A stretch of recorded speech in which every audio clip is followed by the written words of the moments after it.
Hey guys, this is Nerdist Podcast, episode number 246. It's a very exciting episode coming up, so I'm not going to take up too much time at the top, but I will say that I'm going to be kind of co-hosting and helping out Star Wars Celebration this weekend, August 23rd, 24th, and 25th. Then the following weekend, just going to Dragon Con, just for fun. And I should probably bring some sort of cosplay, because that's what you do at Dragon Con in Atlanta the weekend after. And then Matt and Joan and I are going to be performing at the end of September at JFL 42, the Just for Laughs Toronto Festival. Go to jfl42.com to find out our shows and get tickets. And then we're going to be performing at New York Comic Con on October 12th. That's a Friday. So tickets for that, nerdist.com/calendar. I want to thank Amazon.com for being our sponsor of the Nerdist Podcast. Very simple. If you go to nerdist.com, go to the page of this episode, episode number 246. Then at the bottom, there's a snazzy little Amazon banner. If you click on that, it just takes you to Amazon and you shop as you normally would, and you will be supporting your, hopefully, favorite podcast. You know what? Maybe I won't phrase it that way. You'll be supporting this podcast. So do that for us if you can. Like us on Facebook, hug us on Twitter, do other stuff to us on Google+. And now this episode. This is Joan Rivers. This is a very big one for me. I've been wanting this one since we started the podcast. Joan is... I mean, any comedian who is worth their weight in jokes loves, as far as I'm concerned, loves Joan Rivers. I saw her when I was a kid, and she's just she is a tireless performer. 79 years old, still performs every week, and flies back and forth to LA to do Fashion Police, and it's just, She's a comics comic. She is a comics comic. So I'm gonna shut up, and we actually captured the moment that we met. It actually happened on the podcast, and here it is, the episode number 246 with Joan Rivers. I'm happy. Now entering Nerdist.com.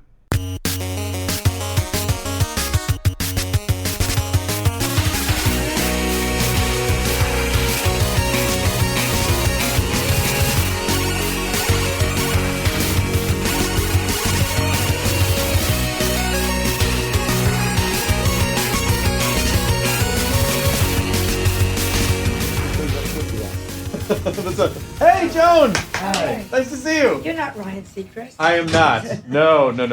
Nice to see Chris. Chris, yes. This is Joan. I'm going to come around. Right. I'm Jonah. Nice to meet you, Jonah. Nice to see you. Nice to see you. Thank you so much. We'll put you over there. Beautiful watch. Oh, thank you. I'm experimenting with... I don't normally wear watches. I'm experimenting with it, and it feels... Beautiful. Cartier or Gucci?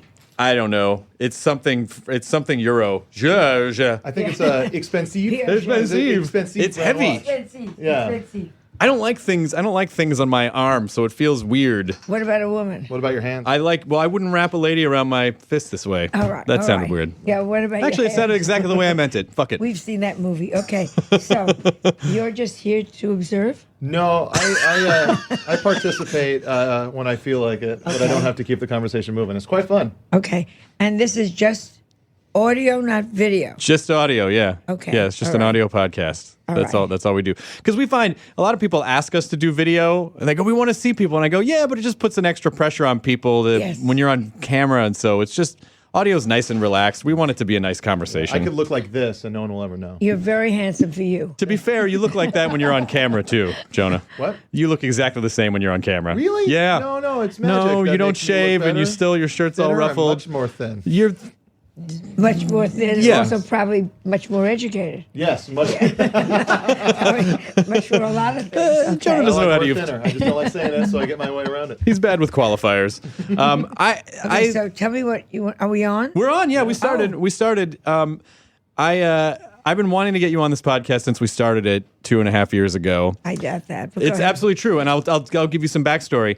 My parents went to Vegas a lot because of my dad's work, and when I was a little kid, I saw you open for Carson when I was a kid.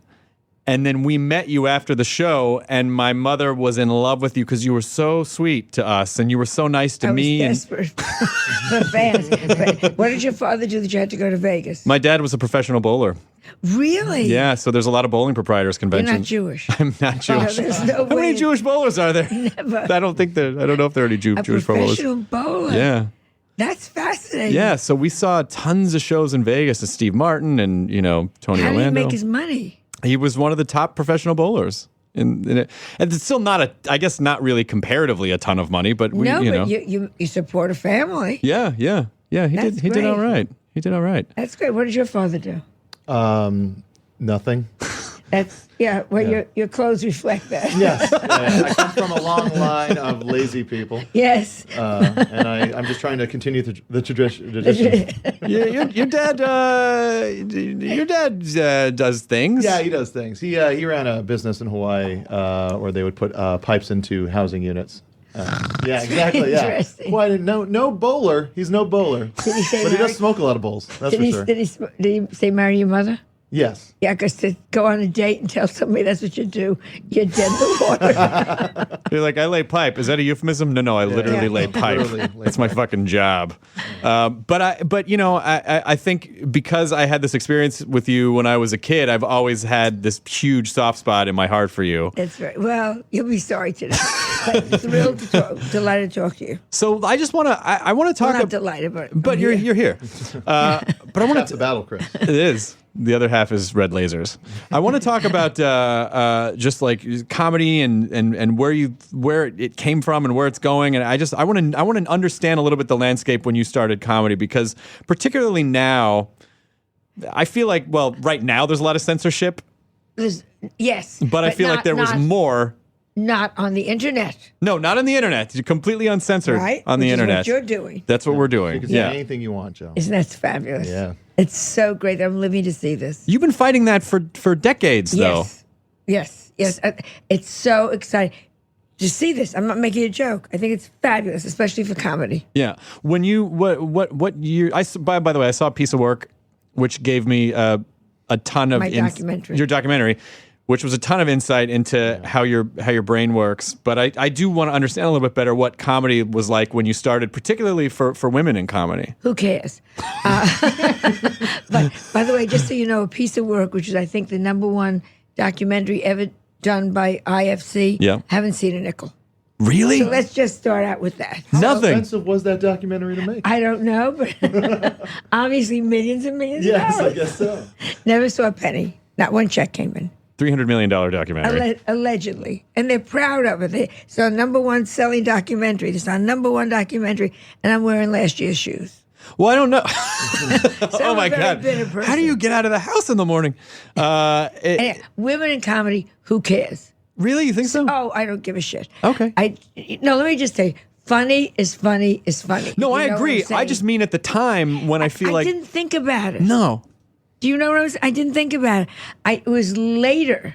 It was much later because I started. My group was Bill Cosby, Woody Allen, George Carlin, a little bit David Brenner.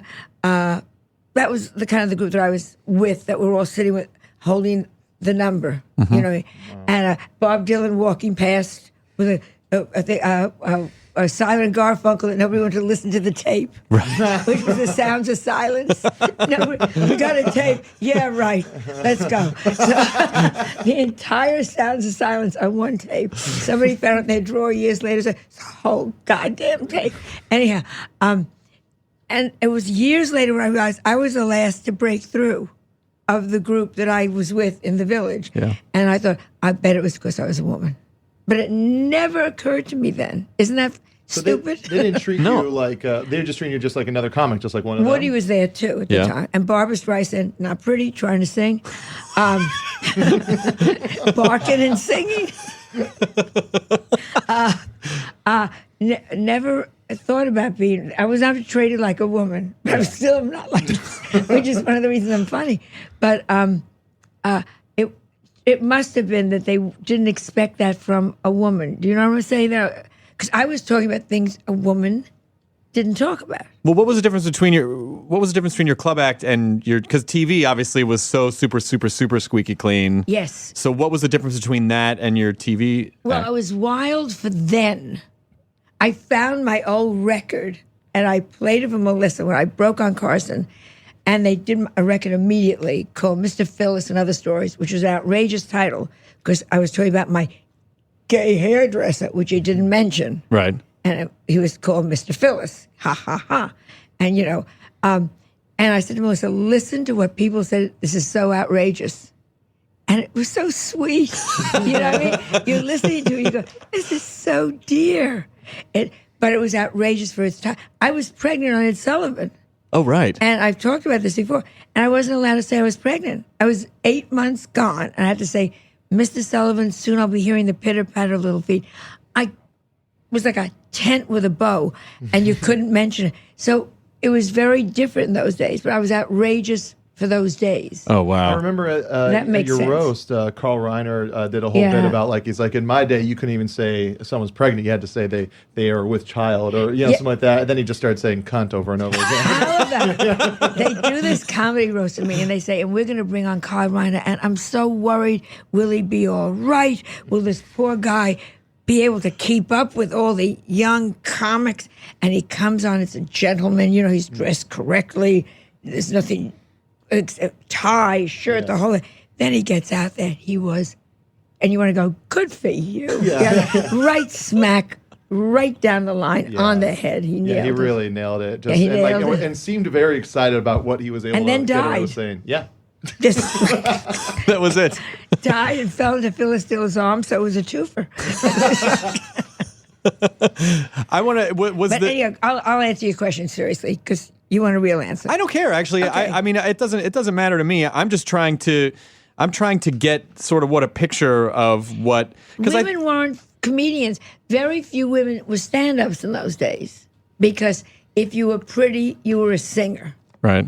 And so it was really the ugly girls that were the comics. And you always got a chance in a review to be ugly, ugly, ugly. And then you could sit in a stool and sing My Funny Valentine. Right. You know what he said? Was it like, look at that. She's ugly, but she has My Funny Valentine. So, but I wanted to look good because I was single. Yeah. So I would like dress up as best I can, hoping somebody in the audience would go, she's not that much of a dog. And so I was the first like decent looking girl, not pretty like Sarah Silverman is, or Whitney, these are really great looking girls now. But I was the first human looking thing that told jokes. And how did audiences react to that? Did they not understand right away? Are you kidding? I would get booked, and it was so bad. I would come out and say, "My lecture tonight is about," and I would do like a lecture. I would let them think I was doing a lecture. It was terrible.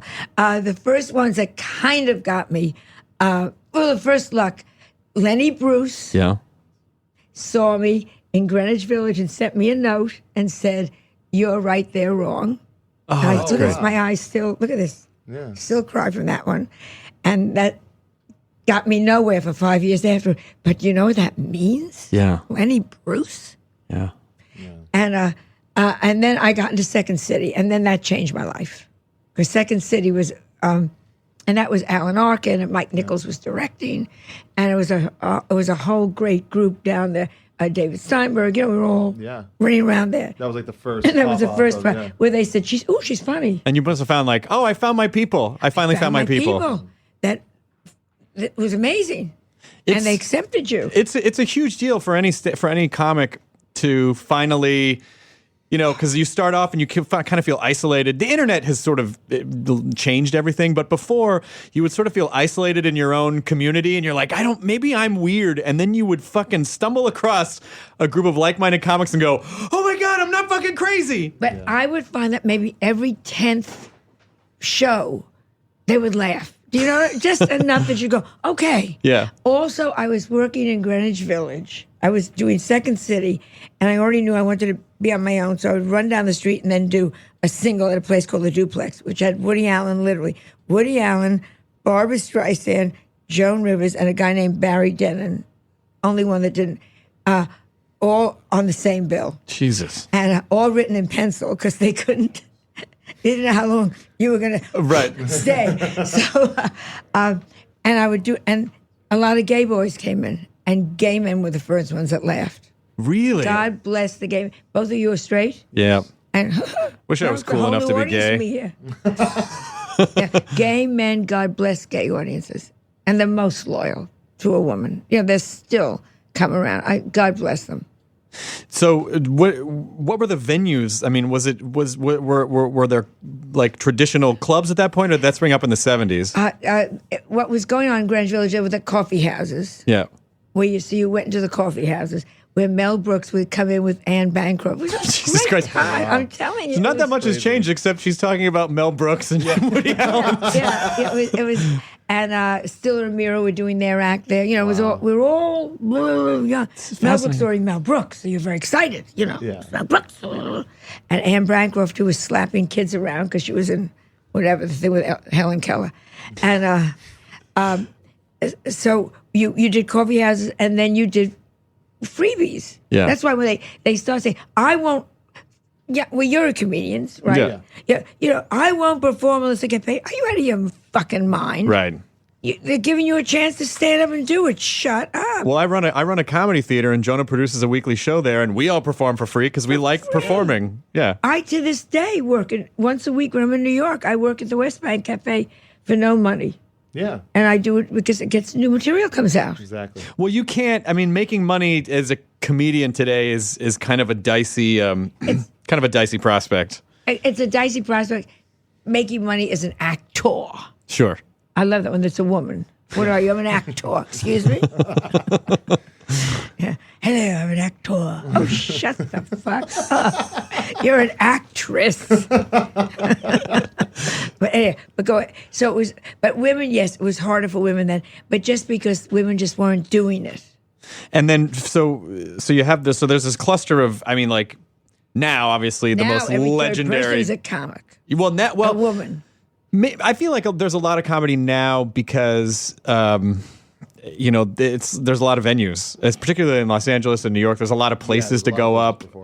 People put stuff on the internet, so it's just people's roles aren't as black and white as like I'm a banker. I'm going to do this. It's like, hey, I'm going to pursue.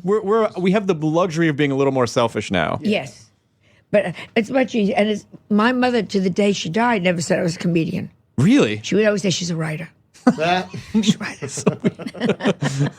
Which is technically true. It was. I was writing my own you're stuff. writing. She's a writer. If I don't want to get into a longer conversation with a stranger and they ask what I do, I just say, "Oh, I just write." Yeah, I don't want to yeah. say I'm a comedian because then they go, "Oh." Yeah. Do you know? So what do you think of? Then they pull out someone you despise. Yeah, exactly. What's What's your his take name? on that guy? That idiot. Oh God, there's one guy that's so not funny. Oh, he's not Hugh Dane. Dane Cook? Now I'm home late at night, and they're doing a close-up of this guy that's bombing. It's just stupid stuff. He's not funny. You go, oh, you poor slob. And then the camera starts to pull back, and he's in Madison Square Garden. Madison Square Garden, and they're screaming. And I'm lying in bed with a dog that's gone hungry because I ate his food tonight. And I'm feeling sorry for this guy. So I don't get a lot of the new, as I said, the new comics. Well, I don't. I mean, I would And say. I take nothing away from him. He's making a bloody fortune. Yeah. But- Yeah, I don't. Yeah, I mean, I don't really. He's not for me. I try not to begrudge anyone. Oh, don't go there. Don't be true. middle of the road. Yeah, don't be Mr. Nice. I am. I'm that guy. I hate. You know why? Because. Because your act sucks. Why? I haven't seen you, so I don't know. No, but No, it's not that. It's you know what it is. It's just that I've been on television for 18 years, and I just as connected to the internet as I am, I always feel bad when people say shitty things and they don't know me, and so I think I just like I try to give everyone the benefit of the doubt, but that's just me. But as a comment on his artistic output, I think you're allowed to kind of say if it's your your cup of tea. Yeah. It is not my cup of tea. It's not my cup of tea, and if You hate tea. I see you get tea and you throw it on the ground. just fucking And shit on that's it. not my cup. Bring me another day, That's Clark. not my cup No, of tea. I don't throw it. I don't want the tea to feel bad, so I just don't want to. I don't want to throw it. I'm Okay. sorry. I try to hug the tea. So I who's don't. wonderful? Little Britain. Little Britain's fucking Little great. Britain Yeah, on the pedestal. I met them in London. I was like going like this to them. Oh, you're so brilliant. Yeah, Little Britain's great. I mean, we love a lot of the really great, first like the Noel Fieldings of the world and great, the just like Louis C.K. Louis. Yeah. Louis C.K. You excellent turn on the Louis show, by the way, where you guys fuck each other at the end of the episode. It's so funny. And I had never seen a show when I did it. Yeah. And now I'm devoted to that show. Do you see? I feel like I feel like there's a Woody Allen parallel With him? to Louis. Yeah. I just hope he keeps humble.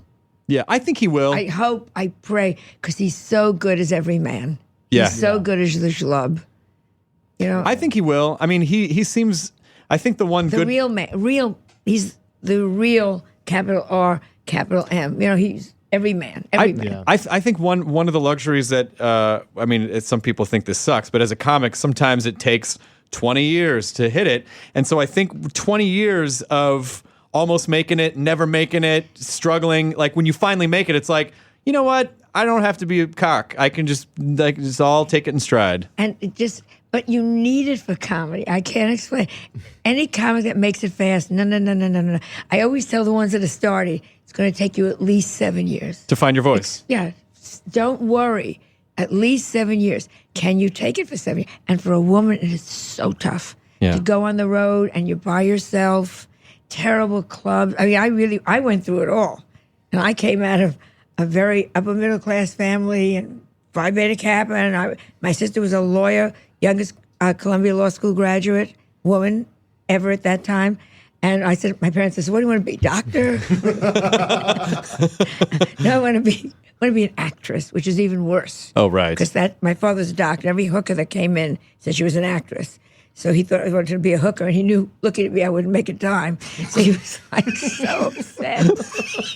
So upset. What do you think it is about comics? What do you think it is about? Because I feel, sometimes I say comics or comics? just comics in general. Like, because people ask me, like, "Oh, I'm starting comedy. Should I do it?" And I go, "Listen, try it. And if you don't have the gene for it, you won't keep doing it. But if you have the gene, nothing will stop you." You don't even say try it. If you want to do it, you're going to do it. Yeah. And that's it. That's simple. And if you have to question yourself, get out now. Yeah. And go be a shoe salesman or go be something. Why do you think so many guys, like, once they make it big, just stop doing comedy? Do you think they're using it as a vehicle, or do you think they Now just they get are. afraid? Don't you think? I don't know. I see, I see guys that I think were really great, and then they kind of stop doing comedy, and then I go, "Oh, was it?"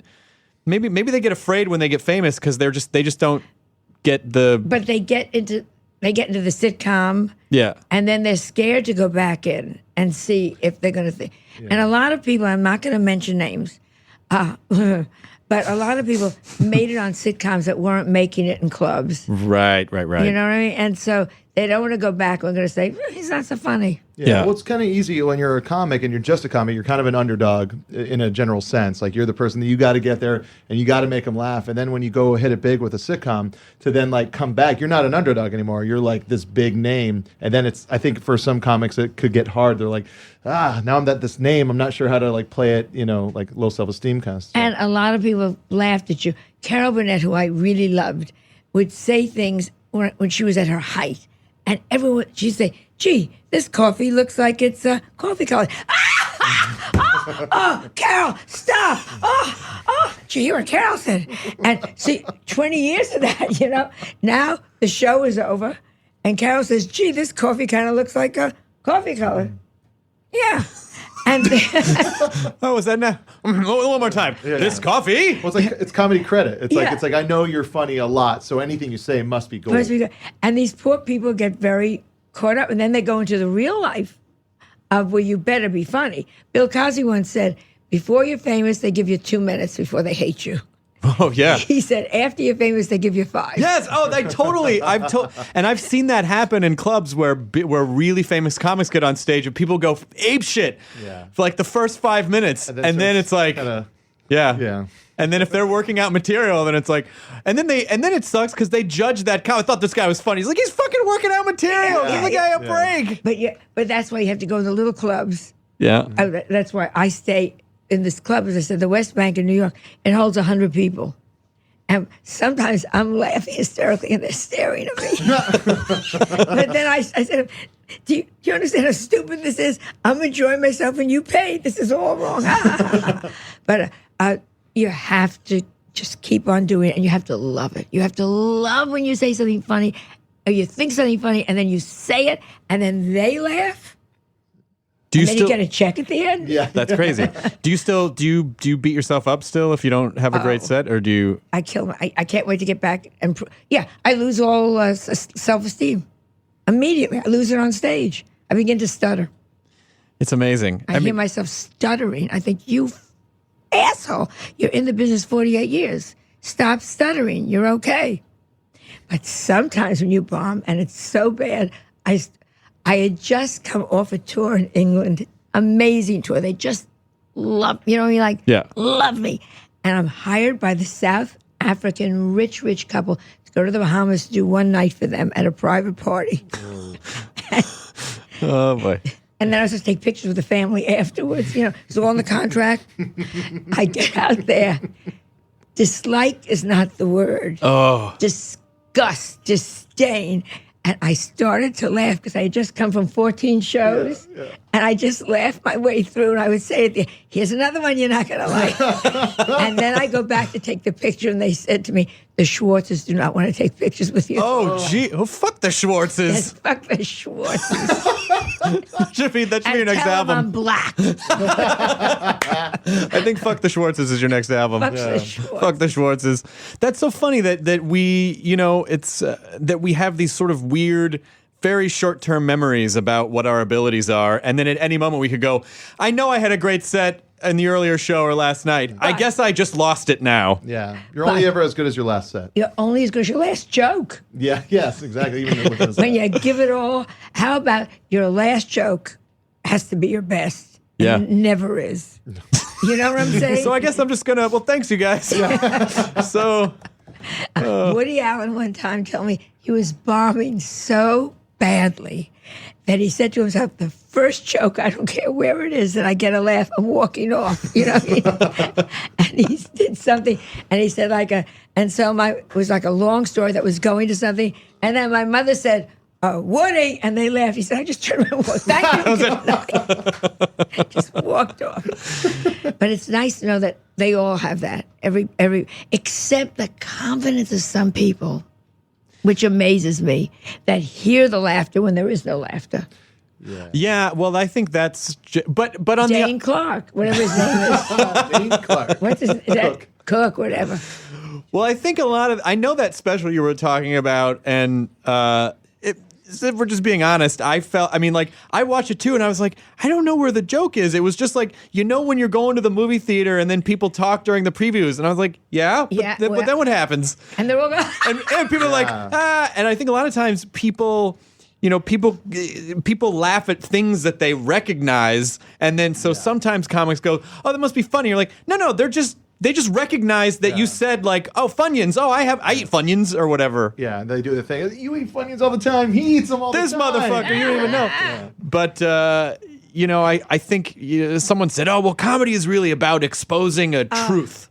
And I'm like, well, I guess. Just make them, again, Woody Allen said to me once, somebody was like, what makes something funny? I always love when they ask you to analyze. Leave me alone, it's working. The least funny thing in the world is analyzing what it makes a joke funny. And he said, just say, thank you, God, and go on to the next joke. Yeah. I'm not analyzing. If they're laughing at the cup of coffee, they're going to stay laughing. Good.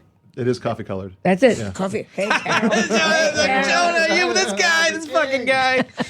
But I also, the other thing that is very interesting to me about you is what nothing is interesting about me to a straight man, but go ahead. That's not true. Yeah, right. Because I'm a workaholic, but you are, I think, more of a workaholic than I am, which is very hard to do. And it's still, and sometimes I sit and I go, what am I running from? Because I feel like when I sit too long alone with my thoughts, I kind of start to go crazy. Is that it for you? It's just, no, I had 7 years before anything happened for me. really bad. You know, I look back now and go, oh, good that I went through that. And wasn't that wonderful? I slept in my car. I ate ketchup soup. I mean, even though I didn't know there was a family in Larchmont somewhere that would have taken me back if I'd stopped. But I still went through all that horror. And I just think it's all going to go away. And I'm one of those people, I just never believe it is. I look at my apartment in New York, and I can tell you how I can break it up and rent it.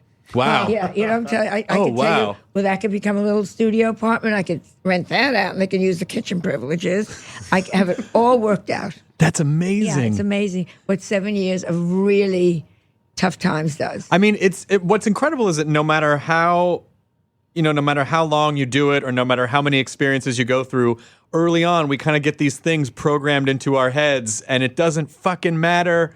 If you made $1 billion tomorrow, I might be like, yeah, but I might lose it the next day, so what are we going to do? But you will in our business. I've been up and down and up. After Carson and after I was fired from Fox, I couldn't get a job for 3 years. I mean, couldn't get a job. Couldn't get an audition. I finally made it by going back to Broadway and Broadway Bound. Mike Nichols didn't even want to read me. I had to say, please, I will play for the studio.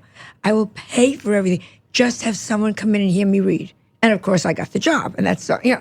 But dead in the water. I never got back on television nighttime 21 years before I was put back on nighttime. 21 years. And then Letterman was the first. Yeah. And still Leno, that asshole. I have never been on Leno. I don't think you're missing much. I don't give a shit. You know, tell me a funny thing he said. But there's another one, lucky because you got a big chin. But tell me a brilliant Leno. Tell me the last time you said, did you hear what Leno said last night? Well, the thing with me and my relation, because I was it's a comedy for me when I was growing up. I knew every comedian, I knew every bit, I watched every special, I was obsessed with everything. And I remember in the 70s and the 80s, I really liked Jay as a comic. And then for some reason, when he took over that show, it just a lot of that just went away. The ego. This is one that the ego is so huge, and also stupid. When he gave NBC, you know, I'm going to leave in 5 years, and I said to my assistant right then and there, remember that whole thing? And they gave it instead to poor Conan. Conan, yeah. Poor thing, who's now buried somewhere in chapter, as I call it, chapter 11, in New York with Channel 11. But I said, 5 years ago, very fast, he ain't going to want to go. Yeah. And that's exactly what happened. Yeah. I love it. I could do other things. What? What? Go polish a car? Well, I remember I saw him I was performing at the Comedy Festival in Vancouver like maybe 5 or 6 years ago, and he performed there at one of the shows, and so I took some friends and I'm like, listen, I know whatever you think about the Tonight Show, like Jay really was a funny comic. He was super like edgy and sardonic and had great. His segments on Letterman's Late Night were great. Brilliant. Yeah, and so we went and we were all like, and I'm not trying to rip on the guy, but it was a bummer. Like he did like Monica Lewinsky jokes, and we're like, it's 2005. Yeah. What are you doing? Stop it. Yeah. You have to show a picture and explain. Yeah. Exactly. Yeah. So you know when you do a joke and you realize they don't know who you're talking about? Yeah. I had lunch. A friend of mine called me up and said, how would you, the two of you are going to stare at me. How would you like to have lunch with Kim Novak? Oh, I know Kim Novak. I'm so glad. Yeah. Bell Book and Candle. Yes. And I watch. My life is old movies. That I just love old movies. Yeah. And I have a hairdresser who's Puerto Rican who's seen nothing and he's gay. So my big thrill is to sit with him and show him Mrs. Miniver. That's how sad my life is these days. Come on over and we're going to watch 2 Betty Davis movies. Oh, 2? 2. Oh, for Joan. free? Yeah. See, I'll be there. And so my friend calls me up and says, do you want to meet Kim Novak? I went crazy. So excited. Bell Book and Candle, Vertigo, Kim Novak. And we went out to lunch and I couldn't eat. I was so excited. And she's still amazing looking. She must be at 82, 83. Still, I mean, and I said to the waiter, do you know who you're waiting on? Do you know who you're waiting on? Kim Novak. And he just stared at me like, you've gone out of your mind, old lady. You know what I mean? It's like, that's why it goes so fast. That I don't know what the question was, so forget. But the answer to everything is fame comes and goes. Yeah. So you have a right to feel insecure in this business. I mean, that's why you're very smart with what you're doing now. What with the? Because you're in the new world. You're in the internet. Yeah. You've got your own. What do you call that thing? Your own station. Yeah. We have a YouTube channel, and then we do the podcast. How do you get? Why? And do you make money? Yeah, I mean, well, yeah, we do. I mean, it's a company, and we have employees, and Who gave you the money to do it? Well, at first, I partnered with someone who had I partnered with a guy who was much more business minded than I am. I just want to make stuff. I'm a comedian. Yeah, right. And I realized I know what my weaknesses are. My weaknesses are not to build a business infrastructure. And so I partnered with this guy, and he had that, and we started. As far as the podcast goes, it works pretty much like radio. We have X number of listeners. Hey, sponsor, do you want to sponsor this episode? How'd you get a sponsor? There are companies that we paired with early on that find sponsors specifically for podcasts, and then after a while, are you paying? He gets paid. Yeah, I do. All right, so already this is one. Yeah. We can tell a little bit. You haven't got a stitch of jewelry on. There's no watch. Where's your bling, If a guy Jonah? like me was wearing jewelry, wouldn't they be a little weirder? That would be weird. But it's even said you were making a phone call from a booth, and that's really poor. You know what there aren't though, Jonah? Hipster How many pimps. people don't have their own phone? It's so sad. Every time I see someone on a public phone, I go, "Wow, look at that's fun. That's fun." Look at him appreciating old Yeah, technology. Probably drugs. It's probably untraceable call. Yeah. You know what I mean? So you got this partner that's And we what sort of built it out. the internet, and they tune into you and watch you on their computer. They listen to the This is future. podcast, and we listened to the podcast, and then we started a YouTube channel, which was actually funded by YouTube. We pitched them a bunch of Fabulous. shows we want to do, and they gave us money to make a bunch of programming, and it really, Are you enjoying it? I love it. I mean, what's crazy for me is that I guess maybe 5 years ago, I was sort of on one of those down slopes that you were talking about, and I had no real reason to do this, and I was like, I think I'm only going to work on stuff I understand and love from now on, and which means I'm not going to take crappy hosting jobs that I don't want to do. I'm only going to host stuff I want to host. I'm only going to perform where I want to perform, and it just weirdly changed my life. But the whole future, I see my grandson. My grandson doesn't watch television. He has his computer. It's all on the and internet. he has his iPhone, and that's the future. Yeah. And if you don't get it, you're an idiot. Yeah. And a lot of the big companies are stumbling over themselves trying to figure it out, but the internet's very specific because people consume television very passively, but the internet is all about intent. You have to know. It's sort of like you can perform in New York and you probably get foot traffic because it's New York and everything's tied together. Right. But if you go to do a comedy show in LA, you have to go there on purpose because you have to drive and you have to park. And so the internet is exactly like that to me. It's like people have to see your stuff on purpose and then they have to share it for it to work. Right. That's how that ecosystem works. So how did you let them know? Here I am. I'm here, and I'm now on YouTube. How did you get that message out? I guess I was. I was still hosting. I started hosting shows again in 2008 after not working for a few years, and I just sort of realized, whenever I can, I'll just sort of remind people on television that I am doing this other thing over here, and it sort of helped give me a little bit of an advantage out of the gate. Yeah. It helped a lot.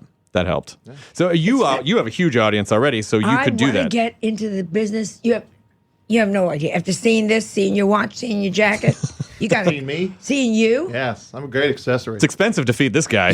You just look at him. Yeah, I know. This guy's a 2,000 calorie.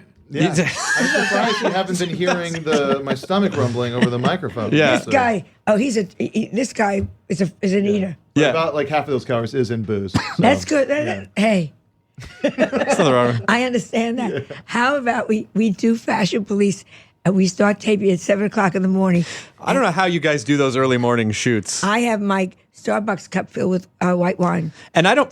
Yeah, that's amazing. That sounds like fun. For a Jew, impossible. Well, it's not like I can understand why you could do a show at 7:30 in the morning, but I know you have to have an audience there. Oh. And whenever you, it's like I just know most people don't watch and go, hey, I wonder what time of the day they tape that show. They just think nighttime, it's E, but you guys have to tape that show at like 10 o'clock in the morning? Come in with their boxes. Yeah. Do you understand this? So I think they come in to use the bathroom and they stay to watch the show.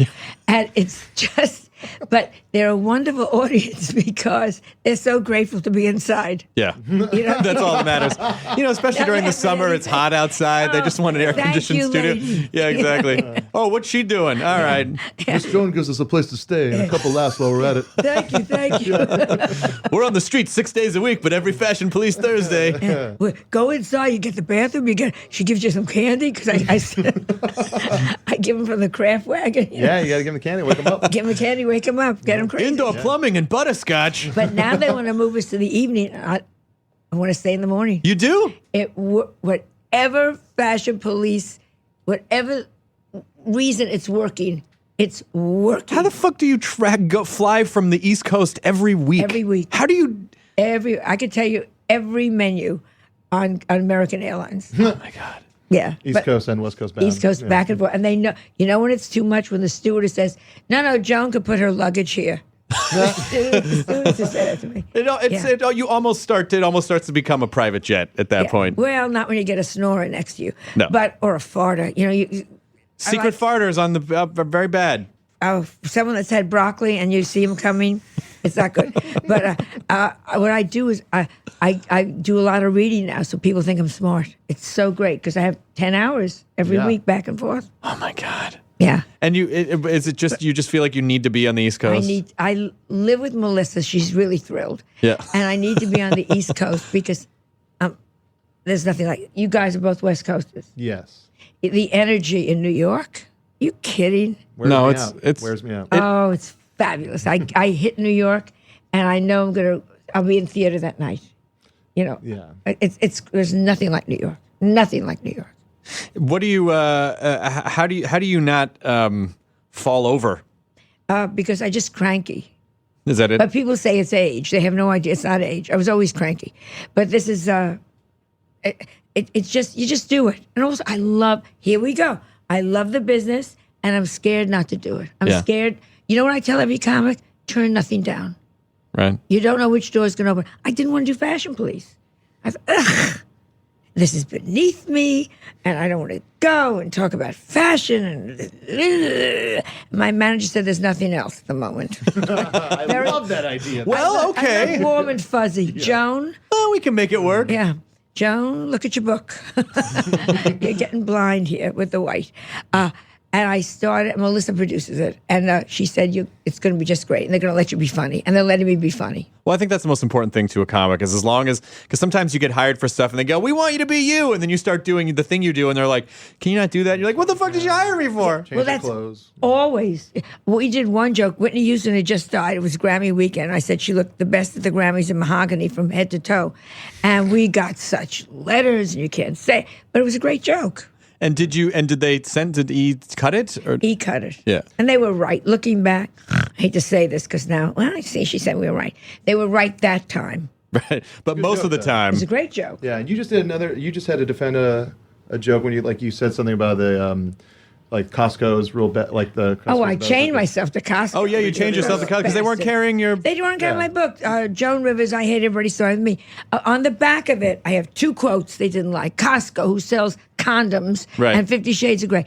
One quote was Marie Antoinette. The 50 Shades of Grey is enough to fucking. 50 Shades of Grey, they sell it by the pallet. And guns. Yeah. I don't know if they sell allegedly. Say allegedly or you'll be off the air. Allegedly sell guns. Guns. So I have two quotes. One, Marie Antoinette says, never mind cake after reading this book, they should eat shit. Right. Stupid. And the other is Will Chamberlain says, even if I were alive, I wouldn't fuck her. Yeah. So they call her. So it's it was the fake joke blurbs that got them upset? So I said, this is such an opportunity. So I went into Costco, I got a hold of this Mexican lady who spoke no English, and I handcuffed myself to her cart. And I sold my book inside. And when they said you're on Costco property, I said, no, it was stolen from the Indians. I made a whole big thing. Send me a Creole and I'll leave. Her history checks out, guys. Yeah. I don't know. We did kind of take this land. About America. She's right. Carry on. This girl is right. Carry on. And then my assistant, who is African American, and she said, my ancestors picked cotton, so she has the right to stand here and cotton. I mean, I was like the Jewish Rosa Parks. It was fabulous. And then I compared book banning to Nazi Germany, and the ADL sent me a letter. Sent me a letter saying this is not the same as Nazi Germany. And you're like, I mean, especially because of because you're you must. You must be constantly going, guys, they're jokes. That's a joke. They're jokes. I don't fucking really mean that it's the same as Nazi. It's a joke. Do you know when I'm a comedian? But they don't want to hear that. No. They don't want to hear that, you know. Well, it's like it's offensive. It's supposed to be because it's a joke. If like a nice thing to say wouldn't be funny. Well, it's the old story. And the whole thing now, I always say, it's my age. You know, I could say it because it's my age, but now unfortunately Betty White, that cunt, she's taken away the age. She really has age card from me. Oh, it's not fair. Came back from nowhere. When I had it covered. I was the oldest standing comedian. I had it covered. She's not performing every week, though. Oh, she's performing enough. She's not taking live show gigs from you. Not live, but there's plenty of money there that I could be using for diapers. It's true. It's going into her coffers. Prank show? You don't want to do a prank show, do you? I'll do anything. But back to that. Yeah. You kidding? I can do that. What was I watched the I watched them. Did you see the PBS special, the Carson PBS special? Yeah, that was very unfair. What was unfair? I was very angry at that. They said, I don't like to talk about Carson. Carson, and I always said, the best, did you ever work with him? You were too young. No, I didn't. The best straight man in the world. Yeah. In the world. He could look at your eyes, Chris, and he knew where you were going and when to come in and say, well, how fat was she, Chris? Yeah. But he knew when to come in. Nobody could touch him. But the meanest son of a bitch, allegedly a wife beater, used to bring hookers allegedly into the house. Not your nice guy, drunk, allegedly mean. So they call me, and when I went to my own show at Fox, and it's so boring, but I called him first. First person I called, and he hung up on me. I said, Johnny, I want you to know I have my own show coming up. Hung up on me. I called him back, and the wife said, he's not here. Oh, and I said, he lives in a one-room house. He had one of those modern open houses. Oh, right. I said, take a good look around because he's there. Right. And he wouldn't talk to me. And then they claimed that I never told him, and it got very ugly. So they come to interview me. We're doing a special on Carson. We want to hear your side of it. So, jerk. I go in, I sit down, and I tell them my side of it. And then they go and they interview two people. One was the last wife who got all the money. Yeah, she's going to say, yeah, I spoke to Joan. She's not going to say anything. She's counting the money, Yeah. And the other was a man named Peter LaSalle, who we had offered a job at Fox and had been a good friend of ours and just denied the whole thing, allegedly. And so they put them on and didn't put my thing on. I was very hurt. And I called them up. I said, put my side on, too. They made me out to be the villainous, and I'm tired of it. But I didn't get that sense from the thing that I saw. Maybe I was too sensitive. And the sense that I got was, and I actually even said, because I watched it with I was visiting my dad. My dad watched it, and I watched it with my girlfriend. I was like, I really kind of get the sense that Johnny might have been like one of those Peter Sellers types that was like brilliant on camera and then off screen, like no one could get near him. 20 years I sat and talked to him, and the best when the lights were on. Nobody could be like him. Lights would go down, and he'd start to play with the pencils. And I would say, my husband and I used to laugh, I would say the same thing. Gee, the band sounds good tonight. And he would say to me, yeah. Oh, man. And that was a whole conversation for 3 minutes. And the lights come back on. So, you got a new dog, did you? And you're off and running. It was amazing. But like him, no one. And I love working with a Letterman. He's great. I love working with of course I'm forgetting the two of them, Jimmy Kimmel and Jimmy Fallon, both. Yeah. But nobody can touch Carson. Well, that sounds so stupid. It's like an old lady talking. Yeah, and the best president in the world was Woodrow Wilson. It's like they don't make hosts like they used to. But I do think there was a very specific kind of guy that existed back then, particularly television celebrity. And the truth of the matter is, TV celebrities don't have the same impact that they had when Johnny hit it at that time, or anyone. There were fewer stations, yeah. I went on the Carson show. I was nowhere. I was writing jokes for Phyllis Diller and Bob Newhart. I was making a living writing jokes at $7 a joke. That was how I was doing it. And they bring me on. They were scared to bring me on as a comedian because I was so wild. Right. Because I was talking about having an affair And while I was with my professor, and while he was engaged to me, his wife became pregnant. So I figured he wasn't sincere. They thought that was like a young girl saying that, at different times. So they brought me on as a girl writer. And they brought me on the last 10 minutes of the show. The next morning, I was famous. Wow. Because there were 3 things you could watch. Yeah. So 1/3 of America saw you. And when did you kind of start feeling like, because when I started watching you when I was a kid, it was very much like, Liz Taylor and all the that just was happening. But that just, again, I've always, what's kept me going, tell the truth, just tell the truth. Elizabeth Taylor became the fattest thing. There was a picture of her. She couldn't get out of the car. It was like a joke. Think Paula Deen and butter her sides. I mean, you couldn't get her out of the car. And I made a joke about Elizabeth Taylor being fat. Nobody did it. And it went all around the world. Yeah. And that was that started it. And did you feel like that there was because once you kind of go down that, oh my God, she's saying shocking stuff, but she's really honest. Does it light that much more of a fire under you? Like, oh God, how am I going to fucking top this? And how do I got to top this? I just always try to tell the truth. That's why so politically incorrect. Yeah. Which I love because everyone is so scared. You know that from comedy. So scared to say anything. Well, particularly now, I think Chris Rock just did an interview, maybe in the New York Times, about how so many comics are afraid now that people are going to take stuff out of context at shows. And they do. And when you put it on the internet, and then you can't defend that stuff because they're like, oh, okay, so you think, this one thing's funny. No. It's just part of a setup. when the concept of the set, because you cannot, it's... Well, I said Lucy Liu, I don't like her in yellow, too matchy-matchy. Well, people went crazy. And they didn't, they weren't cool with that. They weren't going there. That's wrong. Do you get the emails? Do they email? Emails. And I just said Justin Bieber looks like a lesbian, which he does. He looks like a very good-looking young lesbian I think girl. most people would be on board for that. 15 million little girls didn't like that one. Oh, yeah. Yeah. And a couple of lesbians, too. Listen, if you want to talk Cut about... her out. if you want to talk about the least ironic group of people in the world, it's like 14 and 15-year-old girls. Oh. They don't understand irony. Understand why I hate Taylor Swift. Do you let that stuff bother you? The kids I don't saying read stuff? anything negative. Yeah.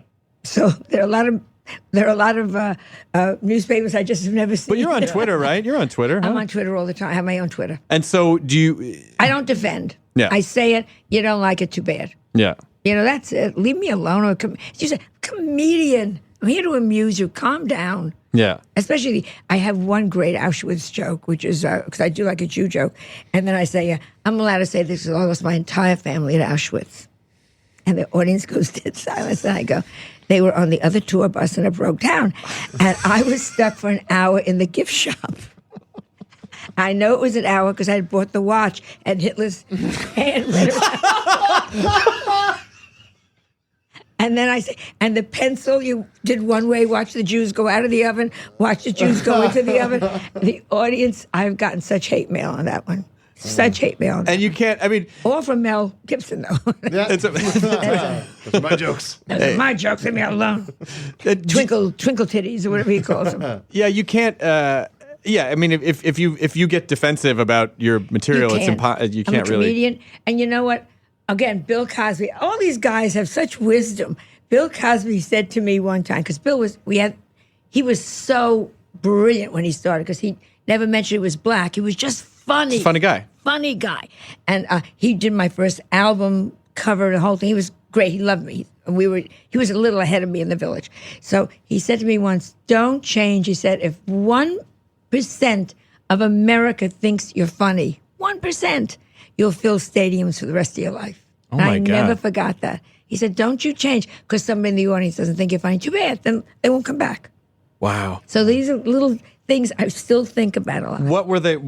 When you're kind of watching all these guys, when you're coming up together, what is it? What are you taking from them, and what are you learning, and are you taking? Like, what tricks are you noticing? I'll tell you, the greatest thing was we had great honor. We would sit there, and you would watch George Carlin, and you would watch Bill, and you would watch Woody, and then me, and a little of David Brett, and a couple of others that I'm sure I'm forgetting. And we never took from each other. Cavett, the honor among each other.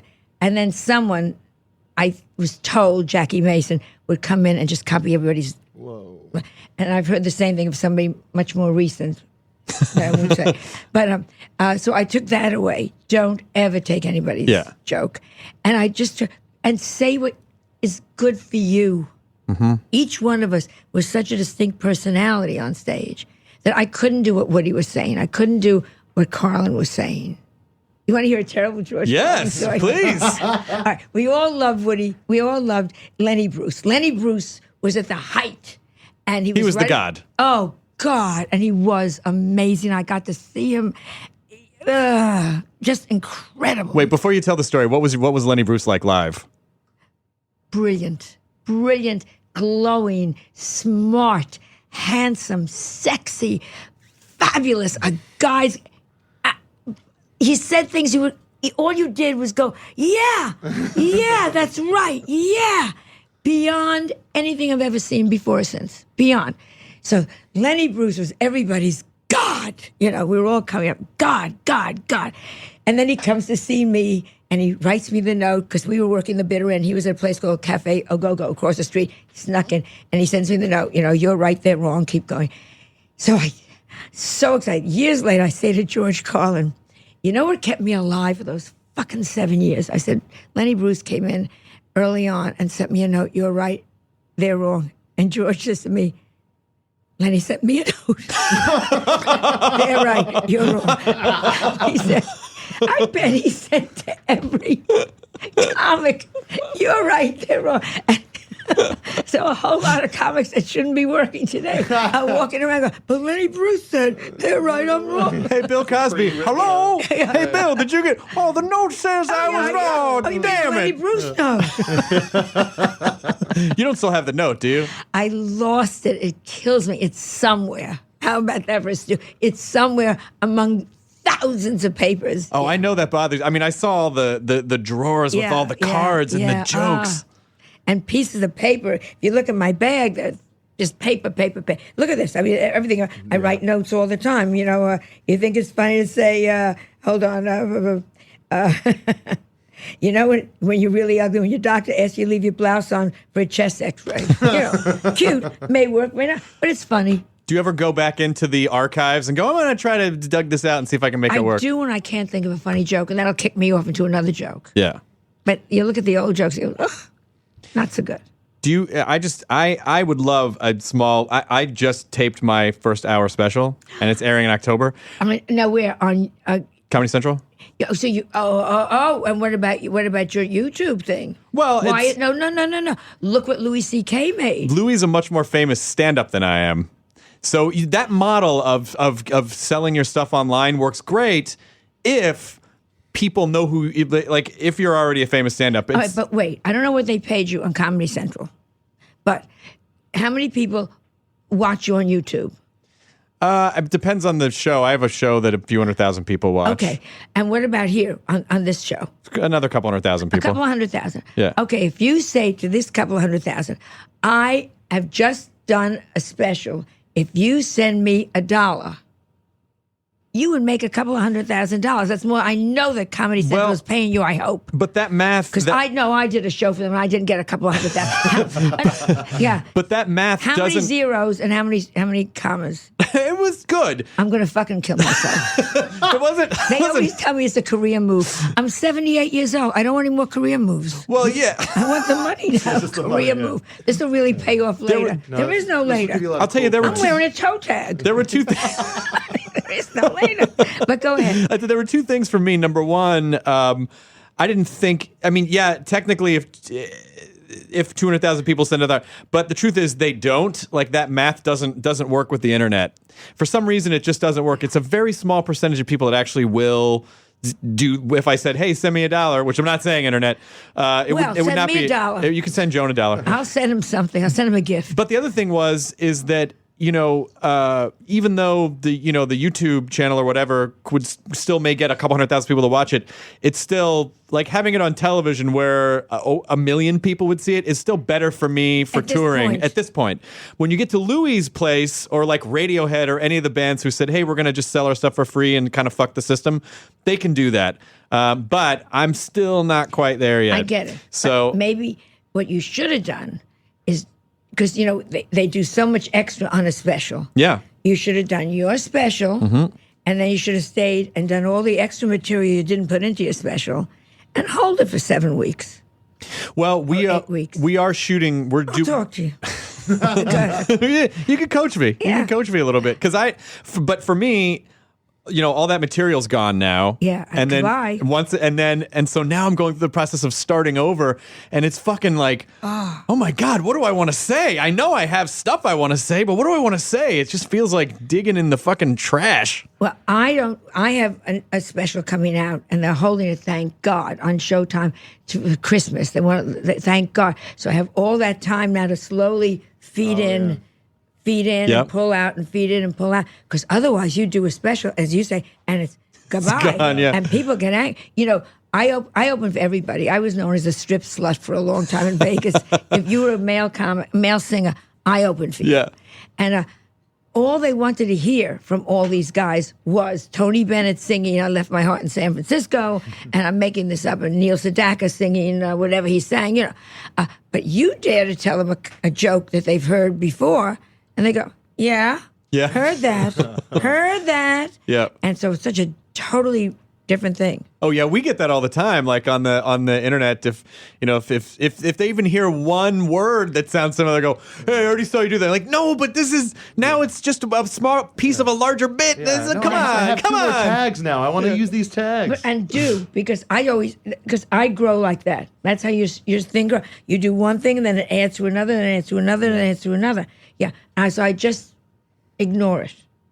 I ignore it when they hiss and boo and they walk out. Where you going? Did you ever work with Steve Martin in Vegas? Steve Arnold? Steve Martin. Steve Martin. No, but there's what a mind that one is. I got to see him when I was a kid too. And the writing now. The writing is so brilliant. Yeah. He's turned totally into writing. Where did he make his money? Let me ask you something. Sure. I'm fine. I do very well. But I don't have this kind of money. Where did Steve Martin make his money? He's an art dealer. Yeah. So in addition to all of the Buying art and then So in addition to all the other stuff, and also he was a fucking stadium act in the 70s, and so he was making shit tons of money then, and I think he just invested it well and bought art. I'm And so part of investing well. I should not have slept with Bernie Madoff. I have done nothing but bad. that's a bad. Bernie, I said, you're a really nice Jewish guy. Maybe there's a future here. Will you take care of my money? But all these comics that you say, where do they make their money? Yeah. Eddie Murphy, did he? Millions, billions. I've seen that. Tom Arnold. Tell me where Tom Arnold made his Now money. Tom Arnold, I don't know where he makes all his money. Eddie Murphy, I know. If you, I saw him on maybe like a Barbara Walters special a couple years ago, and maybe it was Barbara Walters or Oprah. Someone was interviewing him, and they were kind of getting into the territory of, not every one of your movies makes a lot of money, and he was like, I know this is going to sound obnoxious what I'm about to say, but of the highest grossing comedies of blah blah, I'm in like 6 of them of the and you start listening to them and you're like, oh yeah, so if he had points on like Beverly Hills Cop or whatever, like that's it for life. All right, say no more. Yeah, so that was So depressed. That was Betty White has a Rolls Royce coffin waiting for her. I mean, it's just not fair. and she's still not fair. Yeah, so I like Betty. And when She's did okay. that was she's what, 15 years older than you are? At least. Something like that. Now she lies. She says 13. So no matter. Isn't it funny when women in their 90s still Yeah. lie? No, I'm 91. 89. Really? Okay. Excuse me, you'll never see 93. 89 again. So no matter how far you get into comedy, you still do that thing where you're like, they got it. Yeah. Yeah. It's fascinating. But so anyway, go ahead. I didn't mean to interrupt you. No. So when you do your own thing, like your own YouTube, do you rent a studio? Where do you do your YouTube thing? Yeah. Well, we're producing 24 different shows. I'm going to kill myself. 24 different So we shows. have a lot of different, like one of our partners on the East Coast is Broadway Video. You're like a funny Ryan Seacrest. I don't know. Oh, You're well, like a tall Ryan Seacrest. tall. He's not that much shorter than I am. I always thought he was, because Joel McHale always makes fun of him for being not tall, and I'm like, oh yeah, well Joel's like 6'4". Yeah, he's my height. Yeah, you guys are the same height. Okay. But Yeah, I don't know. I think I just have a short attention span, so I just always need to be doing different things. Me too. What else do you want to do? Everything. I want to get I want to get my own YouTube. There's no question about it now. After seeing this, no question about it. Why don't you just do a weekly? Do you know that there are people on? Okay, here's where I can help you. I'm begging you. I will. There are people like there are YouTubers, people that you've never heard of that are famous in the YouTube universe that are making shit tons of money just doing one video a week.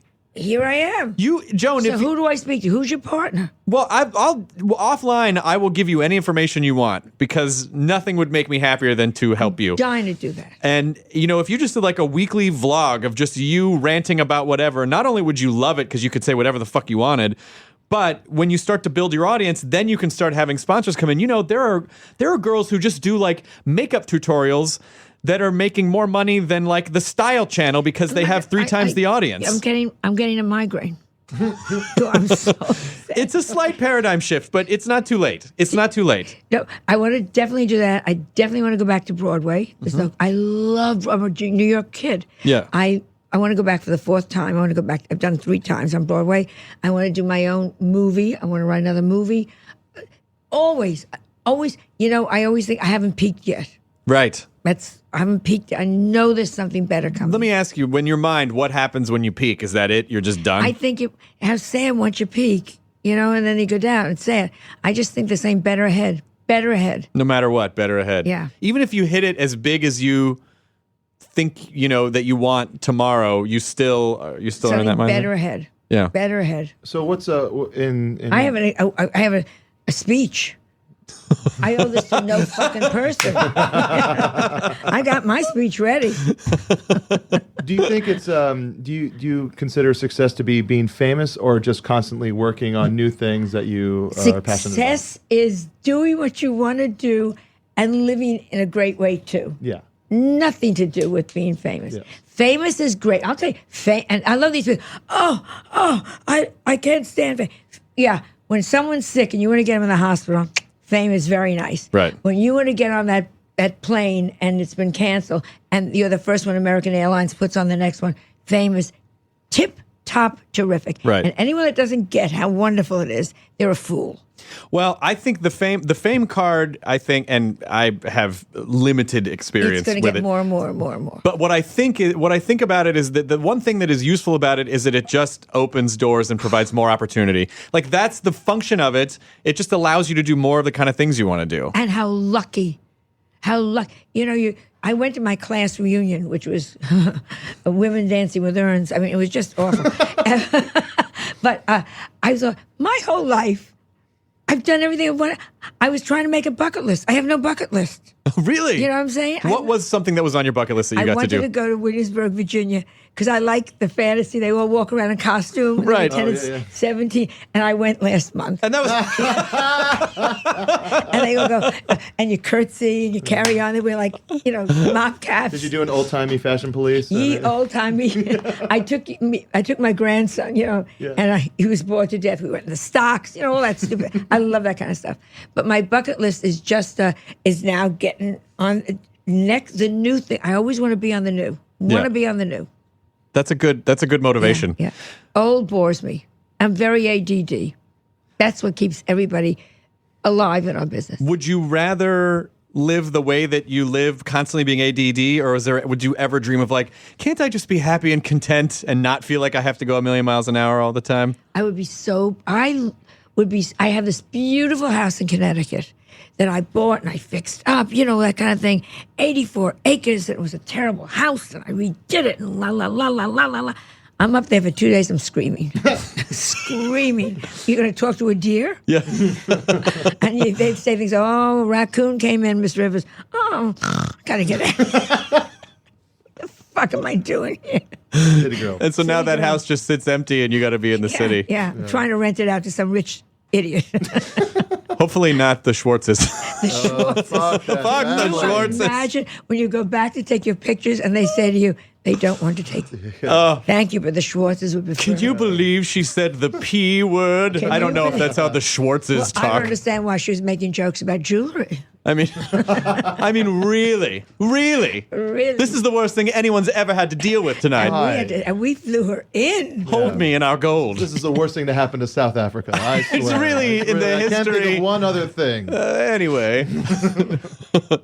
All right, so what else? That's it. We're kind of at the end of our great. hour. This has been fabulous. It has been lovely to have you on. Tell me who's the worst guest you've ever had. The worst, Come on, the I've worst told you guest. all these things. Well, we've never. I mean, you're not going to believe when I say this. We've never had a bad guest because everyone. I don't know. We're pretty nice. Who is hard to talk to then? Not bad. Hard to like somebody comes in and they just have yes and no answers. I'll tell you. Well, who was there anyone who was They like could have that? been lovely and charming. as far as recently, as a British writer, comedian, and actor, Richard Ayoade. Yeah, I know. He's one of my favorite guys, but he's very quiet and He's not polite difficult. and- He's very shy. Yeah, so that was kind of like, it was like, I was so excited to ask him about all the stuff he's ever done, and he was very, too polite to be. Well, the Brits, a lot of times they feel uncomfortable talking about themselves. And if you say, "Oh my God, you're so brilliant," they're like, "Oh, I can't, please." Yeah. I mean, he just kept talking about how he shouldn't be an actor and he doesn't understand when anyone watches him. And we're just like, licking all over the guy. Right. And so he was uncomfortable. There really hasn't been, Nothing disastrous. No, I think there was. Drunken live shows. Oh, that I love. Yeah. Oh, just you though. Yeah. But because I love when somebody comes in and they're so high, you don't know where they're going. No one's really They're staring like beyond you. No one's really been that way. For the first year and a half of the podcast, I was just bringing in people I knew. Yeah. And then after a year and a half, then it started to be like, how did we book Willem Dafoe? It started to get really crazy with people, but everyone's been pretty cool with us so far. We've been lucky. And I keep waiting for it to happen, or I'm waiting for that one interview where they just get yes and no, and then I'm like, well, 7-minute podcast. Yeah. Well, Moby once came home with me and he fell asleep. Reminded me of my wedding night with my husband.